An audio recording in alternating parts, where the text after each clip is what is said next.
Olá, internauta cinéfilo, tudo bem? Aqui é o professor Paulo Góes em mais uma crítica de cinema. E dessa vez nós vamos falar de um filme maravilhoso do Guillermo del Toro, o último filme dele agora de 2022, que foi o Pinóquio. É isso mesmo, a história de Pinóquio já é conhecida dos clássicos infantis já há muitos e muitos anos, muitas décadas. Esse clássico do Pinóquio foi até citado inclusive em outro filme, Inteligência Artificial, não sei se você lembra, né? Onde eles falavam de uma fada azul, onde um robozinho ali, né, queria se tornar um menino e ele trouxe a ideia do Pinóquio, mas do Pinóquio original. Esse Pinóquio é um Pinóquio bacana, esse Pinóquio que tá aí, do Guillermo del Toro, ele é um Pinóquio diferente, é um pouco diferente do enredo original. Ele é um enredo, então, adaptado, entende? Então, imagine então que esse é um enredo adaptado, criado pelo próprio Guillermo del Toro, que adaptou a obra clássica. Agora, o que é interessante desse filme, entre outras coisas,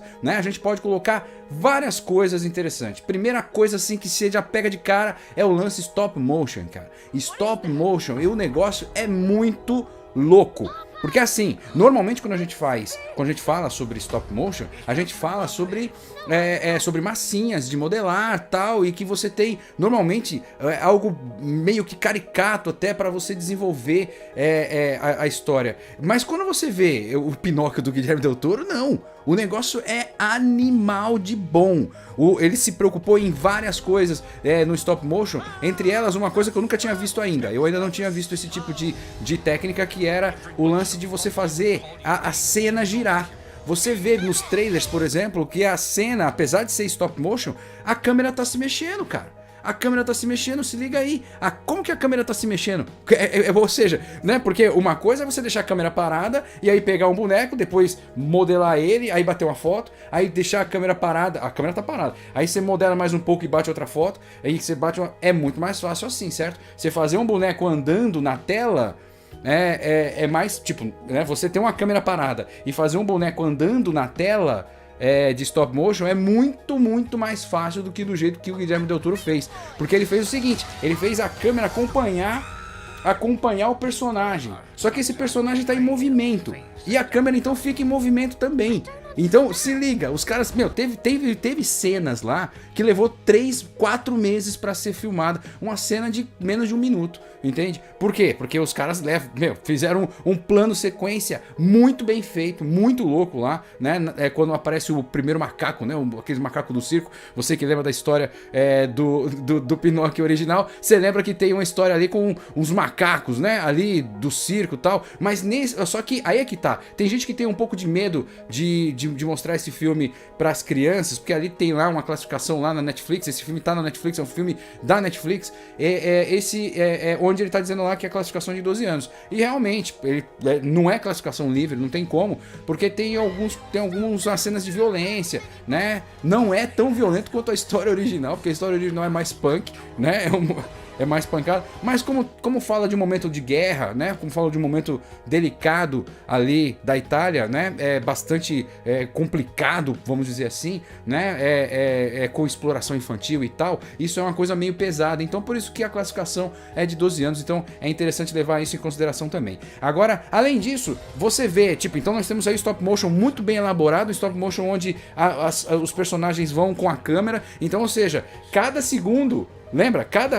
A gente sabe disso, né? Então cada segundo você tem aproximadamente 30 quadros. Então a cada segundo você tem 30 quadros. Então se ele quer fazer o caminhar do personagem durar ali 2, 3 segundos, ele tem que andar também 30 quadros por segundo. Ou seja, cada foto ali, cara, é muito bem feito. E aí, se você quiser ver inclusive o making of, né, o Netflix ainda ele disponibiliza também uma continuação ali onde mostra como que esse filme foi feito. E é muito bom ver também que você só vai gostar ainda mais dessa obra, né? Aliás, eu vi na versão em inglês, né? Não sei se você assistir na versão dublada, pode mandar comentário aqui. Aliás, se você chegou aqui, né? Não esquece daquele like, aquele joinha pro nosso canal, pra gente chegar com essa crítica a mais gente, né? Pra gente fazer com que o nosso canal chegue mais longe, né? E é um desenho que a música entra meio que no aleatório, né? Também é uma coisa interessante do jeito que eles fizeram a música. E aí vamos falar da música também, né? Obviamente nós temos que falar aí do grande compositor Alexander Desplat, que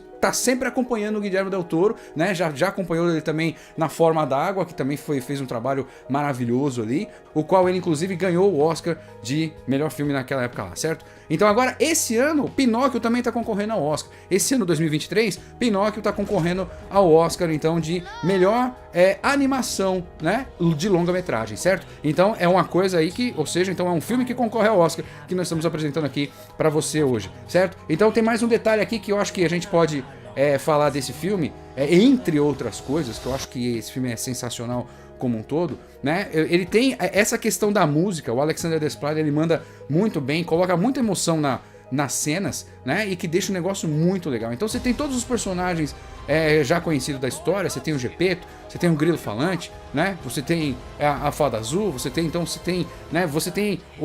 os assuntos entre morte, vida, né, desejos, enfim, essas coisas assim, juventude e o lance família entre pai e filho, né, é uma coisa muito interessante, além da guerra, né, que a guerra também tá ali, né, assim como inclusive o Labirinto do Fauno, né, lembrando, né, fazendo um paralelo, o Labirinto do Fauno também tinha uma guerra ali e tinha uma criança envolvida, né? No Labirinto do Fauno, a guerra era a Guerra Espanhola, a Guerra Civil Espanhola, e aqui no Pinóquio, a guerra é a guerra ali com o Mussolini, tipo, a guerra do período do Mussolini, né, ali na Itália, e aí a criança, no caso, é o Pinóquio, né? Então veja que você tem aí esse paralelo, né? Esse lance da infância, né? Da visão da infância no meio da guerra, né? Claro que são coisas completamente diferentes, mas são filmes maravilhosos. Se você não viu ainda o Labirinto do Fauno, recomendo. Então aqui, o que a gente recomenda é que você realmente assista Pinóquio de Guillermo del Toro. Veja que o nome do filme não é Pinóquio só, porque a história muda um pouco, né? A história muda um pouquinho, né? Ele tem aí um jeito diferente. Então, a ideia de criar um Pinóquio diferente, né? Um Pinóquio mais estabalhoado, né? Bem diferente daquele Pinóquio da Disney, né? Assim, entre os atores, né? Como a gente fala, por exemplo, no caso de uma animação, os atores emprestam a voz ao personagem. E nesse caso aqui, nós temos aqui o grande narrador da história é o próprio Grilo Falante. E o Grilo Falante, quem tá interpretando? É o Ian McGregor, beleza? Muito bem, então aí a gente já falou de Alexander Desplat, falamos da interpretação do Ian McGregor, né? Falamos então do Guilherme Del Toro, né? E aí eu posso falar pra você, cara, assista. Tá demais, então vale muito a pena assistir. É isso aí, isso era o que a gente queria falar então de Pinóquio de Guilherme Del Toro.